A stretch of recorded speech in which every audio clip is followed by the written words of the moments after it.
Assalamualaikum warahmatullahi wabarakatuh. Murid-murid, sekarang kita akan mempelajari tema 5, subtema 4, yaitu tentang cuaca, musim, dan juga iklim. Jadi bukunya dibuka ya, halaman 172. Pembelajaran 1. Coba perhatikan percakapan berikut ini pada halaman 174. Cuaca akhir-akhir ini sering hujan ya. Hanya kadang-kadang cuaca terlihat cerah. Mengapa hal itu bisa terjadi ya? Sepertinya kita akan mengalami musim hujan. Sekarang kita sedang mengalami masa peralihan atau pancaroba. Mengapa disebut masa peralihan atau pancaroba? Indonesia adalah negara yang memiliki 2 musim saja.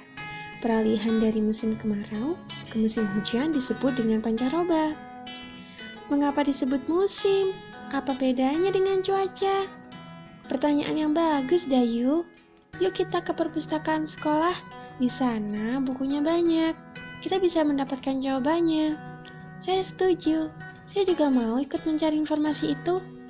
Maka Siti dan teman-teman tiba di sekolah dan mereka berencana untuk mencari buku di perpustakaan. Kita buka di halaman 176.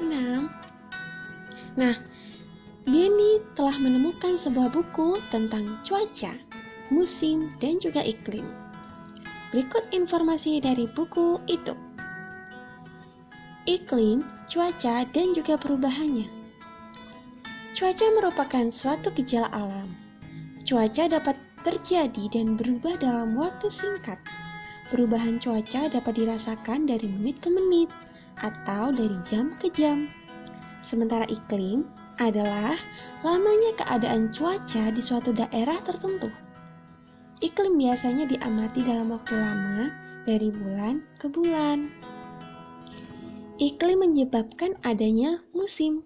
Contoh, adanya musim dingin, musim panas, musim semi, musim gugur, musim hujan, dan juga kemarau. Iklim dipengaruhi letak suatu negara di bumi. Oleh karena itu, ada beberapa negara memiliki musim yang berbeda-beda.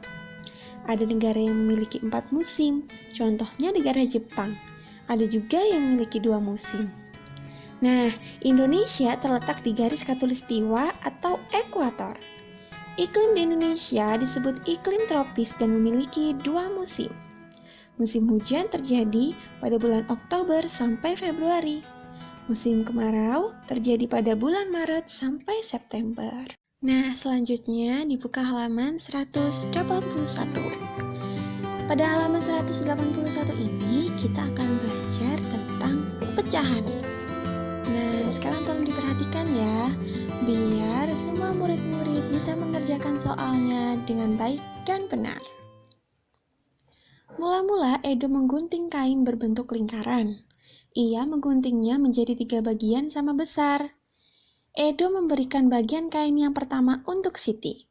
Nah, ini adalah kain lingkaran penuh ini adalah kain milik Edo. Kemudian diambil sepertiganya, bagian ini dibagi menjadi 3, diberikan kepada Siti. Maka sisa kainnya Edo tinggal 2/3. Nah, kenapa bisa sedemikian? Karena Edo menggunting kain menjadi 3 bagian. Maka lingkaran penuh ini dibagi menjadi 3. Nah, seperti ini. Kemudian setelah dibagi 3, ketemulah 1/3, di mana 1 ini adalah kain yang akan diberikan untuk Siti. Kemudian 3 bagian ini adalah jumlah dari kain yang dimiliki Edo. Sehingga 3/3 dikurangi 1/3 sama dengan 2/3. 2/3 ini adalah sisa dari kain yang dimiliki Edo. Mudah kan caranya? Tinggal 3 dikurangi 1 sama dengan 2. Untuk 3 tidak perlu dikurangi 3 karena 3 pada bagian bawah ini ya, itu adalah jumlah dari kain pertama yang dimiliki oleh Edo. Selanjutnya, sisa kain yang dimiliki Edo tadi yaitu 2/3 ya, di bawah sini. Edo memberikan potongan bagian kain yang kedua untuk Dayu dan Lani. Masing-masing mendapatkan 1/3 bagian lingkaran.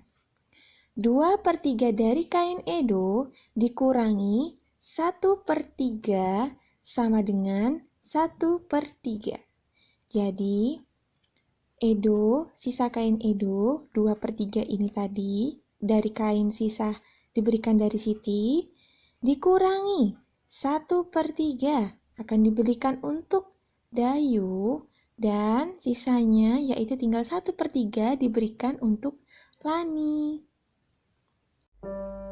Anak-anak, selanjutnya kita akan belajar bagaimana cara menjahit potongan kain dengan menggunakan teknik veston atau yang bisa disebut dengan tusuk veston. Pada tata busana, tusuk veston itu bisa merekatkan dua kain yang seperti ini dijahitnya. Setelah ini Ibu akan praktekkan, oke? Nah, kita akan mempelajari bagaimana cara menempelkan dua kain ya, menggunakan tusuk veston atau teknik veston. Maka yang disiapkan adalah jarum dan juga benang. Kemudian jangan lupa ujung benangnya ini harus ditali mati seperti ini ya, biar bisa mengunci kedua kain tersebut. Jika sudah, kemudian kita mulai dari belakang ya, dari sebelah sini. Oke. Kita tusuk kurang lebih setengah senti seperti ini. Nah, kita tusuk ke atas. Kemudian kita tusuk ke sampingnya dengan ukuran yang sama. Terus jarumnya diarahkan ke atas. Ini dipegang biar arahnya ke atas.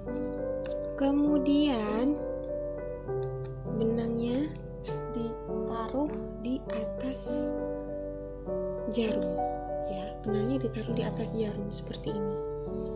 Ini tadi kan gini ya kan, ini diarahkan ke atas, kemudian ini ditaruh di atasnya, tarik. Ini biarkan nggak apa-apa miring karena nanti dia akan menjahit memutar ya. Ini kan miring ya, nggak apa-apa, biarkan karena nanti pada saat jahit memutar akan ketemu pada titik ini. Pada saat titik ini dimasukkan ke sini, nanti dia akan mengikuti sesuai dengan dan meluruskan samping-sampingnya ya. Kita coba nih. Kemudian setelah itu jahit lagi dari depan. Tadi kan awalnya dari belakang. Nah, setelah sudah keluar dari depan, jahitnya lewat depan terus. Nih, sampingnya dengan ukuran yang sama.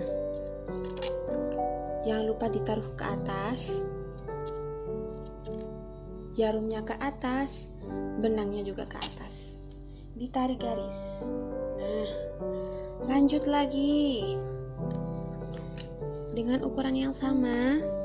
Kemudian jarumnya ditaruh atas. Ya, benangnya ditaruh ke atas seperti ini, ditarik. Nah ya, terus kalau ada yang miring seperti ini tinggal disesuaikan. Nah seperti ini. Nah seperti ini. Lanjut lagi dari depan ke atas ya, dicantolkan ini di atas, tarik. Nah seperti itu, terus diluruskan biar lurus, biar sama lebarnya. Nah seperti ini Terus dilakukan seperti ini secara terus-menerus sampai habis. Ya, sampai ke titik awal. Dilakukan seperti ini terus. Ini dia yang dinamakan dengan tusuk teknik Weston. Jadi ini sama ya, agar terlihat bagus ini sama ya. Terus bagian atas ini ada benangnya. Selamat mencoba. Oke anak-anak, sekarang kita buka halaman 188 di mana kita memasuki pembelajaran kedua tentang apa ini? Tentang kerja bakti. Bisa diperhatikan nih. Ini warga sedang melakukan kerja bakti. Sebenarnya, kerja bakti itu dilakukan agar saat musim hujan tidak terjadi banjir di desa mereka. Ada beberapa pekerjaan yang bisa dilakukan saat kerja bakti, yaitu membersihkan saluran air, bantaran sungai, menebang cabang pohon yang lebat, agar pada saat hujan lebat tidak terjadi tumbang, serta membersihkan sampah di jalan desa.